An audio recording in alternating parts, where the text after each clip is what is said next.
questions, and we'll get you a mic. Again, we'll start with questions from the room, and then after those are finished, we'll do questions from the Zoom. If you have questions on the Zoom, use the raise your hand function, or just type your name and affiliation in the chat box. We'll get started. Austin, we'll start with you. Miles, just kind of take me through the last few weeks, what it's been like as you guys have kind of got healed up and then, started to focus more on Ohio State. What impresses you about what they do defensively? Yeah, main focus these past couple of weeks are getting our team healed up, getting our bodies right. And that's been vital for us defensively. They're a great defense. They're super sound.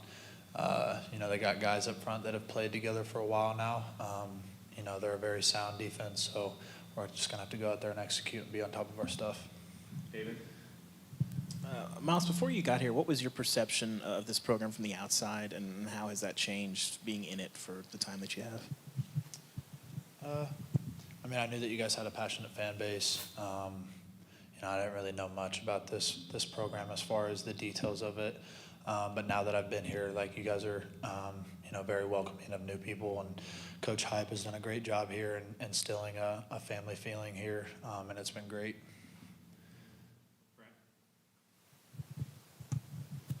Miles, you're one of the guys on this roster that has playoff experience. There's not many of those. What's your advice to guys in the locker room about how to handle everything that happens with a game like this? Yeah, at this point in the season, all of your rosters are going to be super talented, both sides of the ball.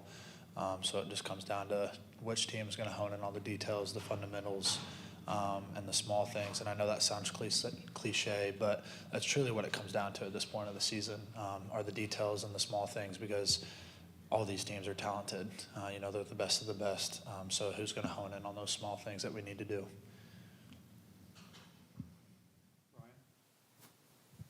Obviously a 4-team playoff last year and a 12-team playoff this year. Does it feel any different going in? Can you tell that, there's a couple extra games in there, or is it kind of the same feeling going into the playoffs either way?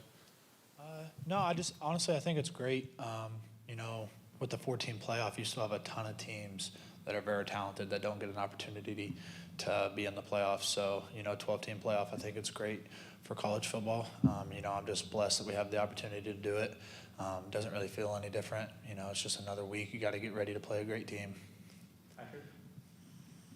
Miles, obviously your past playoff games were at bowl sites. This one's going to be on the road. What do you guys as a team and have taken from playing on the road, playing at night this season that you're going to try to apply to this one?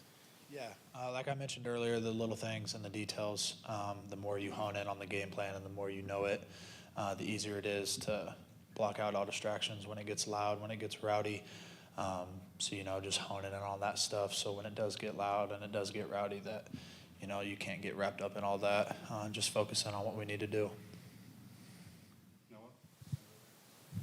Miles, kind of going off that, obviously you guys would like to play at home, I'm sure, but, you mentioned you thought the 12-team playoff's good for college football. Do you like the idea of maybe going and playing in places that you normally wouldn't get to? Yeah, I think it's great. It's a change. I've never been to Columbus, Ohio, so I know I'm excited for it, and I know a lot of guys are. Miles Holden has played an awful lot, and both of you guys have been on the field an awful lot. Where have you seen him progress in his game in your tight end room? Yeah, Holden's stepped up for us a big time, definitely in the box, to where we can count on him and 12 personnel to be in there and do his job. So, yeah, just the box, he's done a great job.